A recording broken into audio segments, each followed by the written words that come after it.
Hey everybody, eu tô aqui de novo para falar com vocês sobre um tópico muito interessante e que muitas vezes eu tenho certeza que você nem sabe por que acontece, só que você já ouviu falar.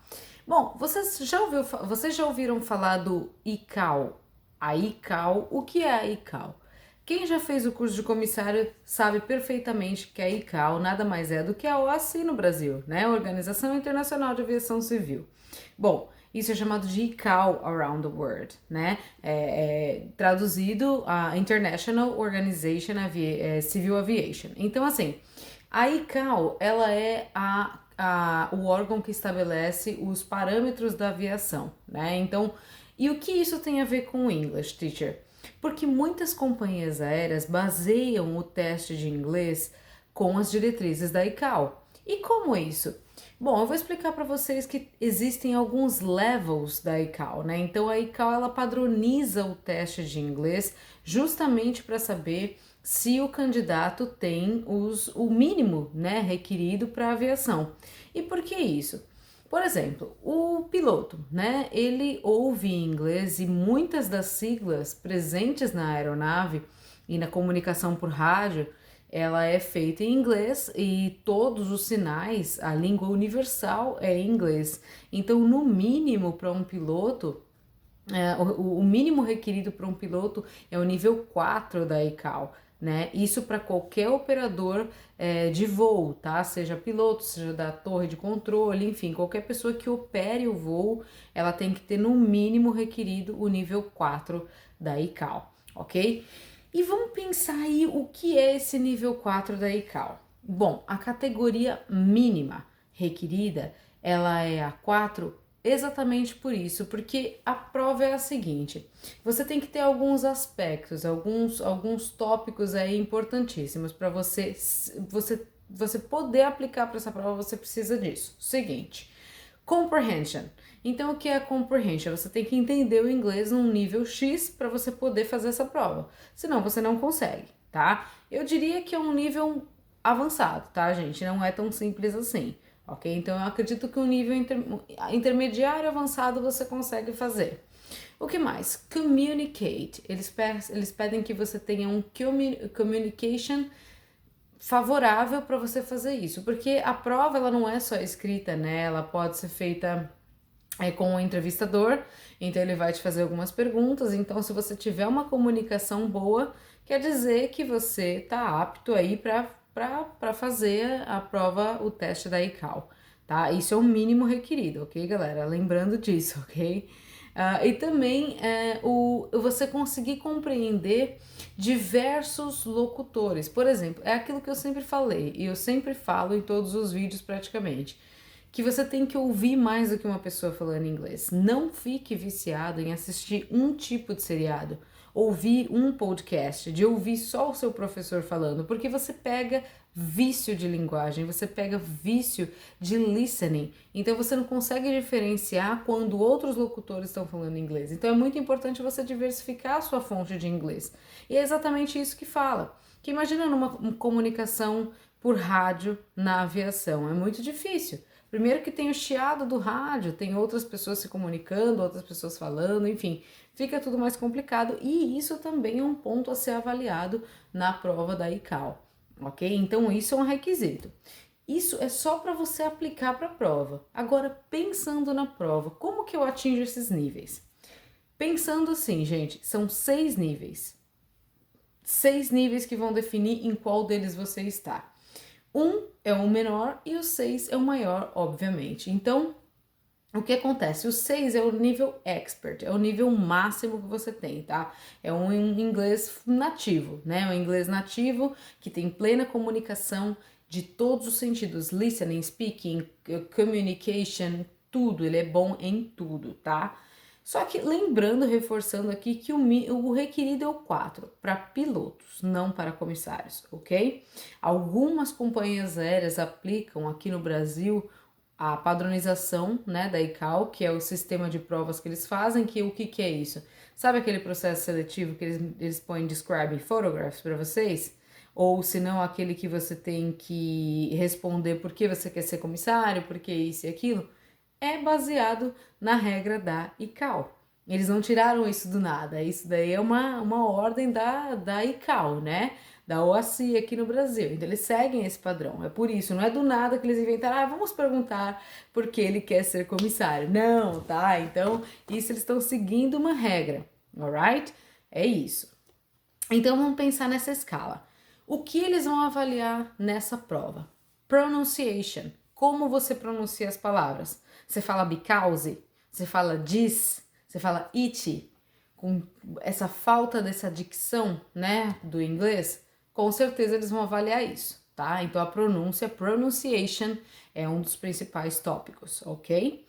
A segunda é grammar structure, a grammar structure, como que você faz a estrutura da sua grammar sentence, como que você estrutura uma frase, você coloca invertido, você coloca um na frente do outro, como é que você sabe formar uma frase em inglês perfeitamente? Se você sabe, também vai ser avaliado. Só que se você embaralha tudo no meio do caminho, eles vão perceber com certeza, tá, gente? E isso não é difícil de se perceber. Então, a grammar structure é uma coisa muito importante também. O que mais? Vocabulary. O seu vocabulário é aquele e pronto? Obviamente, vão ser perguntas relacionadas à aviação, mas podem não ser. Então, assim, o seu vocabulário é só aquele? Você só sabe falar de aviação? Você só decorou aquele vocabulário de aviação? Mais uma vez eu insisto, façam inglês para tudo, para saber falar inglês, não para passar no processo seletivo. Imagina se você está numa prova dessa e você só sabe falar de aviação. Não é isso, né, gente? Não é assim, tá? Então, também, mais uma coisa que as companhias aéreas fazem, basear a questão do vocabulário. Sabe aquele completing sentences que as companhias aéreas estão fazendo para você completar uma frase, para ver o seu vocabulário? Basicamente é isso. Também mais uma regra aí da OACI, tá? Da ICAO. Que mais? Fluency. Se você consegue conversar com ele, se você consegue discorrer um assunto aí em inglês sem ficar naquele não. Se você tem uma fluência, se você consegue conversar, consegue discorrer um assunto, isso te faz fluente, né? Sem essas longas pausas, sem aquela escassez de vocabulário, isso que te torna bilíngue e fluente, tá? Então a fluência também é um ponto muito importante aí da questão da ICAO, ok? Bom, a comprehension. O que eles pedem nessa comprehension? Obviamente, quem vai te entrevistar ou é um native speaker, né? Ou é uma pessoa americana, canadense, enfim, americana, né? Ou se não, uma pessoa muito fluente, né? Então, ele não vai ficar falando devagar com você, gente. Ele vai falar da maneira que ele precisa falar, rápido e natural, tá? Da mesma maneira que você vai ouvir caso você esteja numa situação in flight, né? Eu digo assim, se você é um piloto, se você está querendo aplicar essa prova para ser um piloto, com certeza as pessoas não vão falar devagarzinho com você no rádio, não vão falar tão claramente, não vão ter dó, né, do que você tá conseguindo ouvir ou não. Então, isso é bem importante você pensar, você tem que ter uma boa comprehension. Isso é uma coisa que o que te faz ter uma boa comprehension? É estudar inglês, gente, não tem outra opção. É estudar inglês, estudar inglês, estudar inglês, tá? É isso. E o que mais? Interactions. Interactions é o quê? Como você interage? Você demora para responder? Você fica processando a frase que a pessoa tá falando? Você fica... can you repeat? Se você fica assim, você não tem uma boa interaction, porque você tá dando várias pausas, né? E isso não cria uma interação muito rápida. E indica também pro interviewer, pro entrevistador, que você não é tão bom assim, não é tão bom assim no inglês, eu não gosto de usar essa palavra, mas que você não tem essa compreensão tão clara do inglês ainda. Então, com certeza, isso vai baixar a sua nota, tá? Então, uma coisa muito legal de falar para vocês é que, assim, life is unfair, né?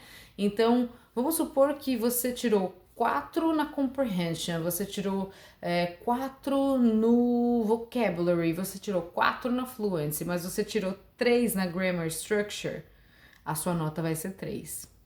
Então, assim, em um dos quesitos que você tira 3 ou menos, a nota menor sempre se sobressai, tá? Agora, para você ser considerado o mínimo do ICAO test, né, para piloto é o 4, tá? Então, assim, algumas companhias aéreas brasileiras, por exemplo, o processo da Latam, eles estão pedindo o ICAO 3.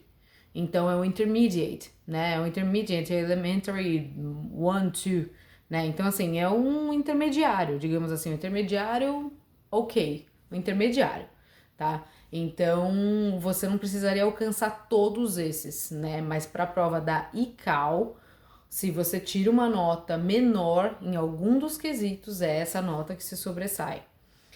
Life is unfair, né, gente? É por isso que tem que se preparar bem, tirar 4 em todas, ou mais, né? A gente sempre almeja tirar 6, tirar 5. Então estejam preparados sempre para os 6. Não queiram ir para a prova da ICAO ou uma prova de um processo seletivo para tirar 4, tirar o mínimo. Ou, por exemplo, na Companhia Aérea Brasileira, não queira ir para você tirar 3. Queira ir para você tirar 6, para você tirar 5, né? Para não passar sem aquele sufoco, para ir confiante, né? Essa é a ideia. Então, prestem atenção e se atentem em um quesito muito importante, né? Que é essa questão. Nada na aviação ela é tirada da cartola. Ela é imaginada, as companhias criaram esse processo. Não, é baseado numa regulamentação internacional. Tá? Então, eu espero ter ajudado vocês, orientado quanto a quantas pessoas falam para vocês ICAO 3. Muitas pessoas falam, teacher, eu não faço a menor ideia do que é isso. Então, de repente, agora, com esse esclarecimento do ICAO, vocês conseguem entender quais são os níveis de inglês requeridos aí na aviação. Ok? Espero ter ajudado vocês. See you next video. Bye, bye.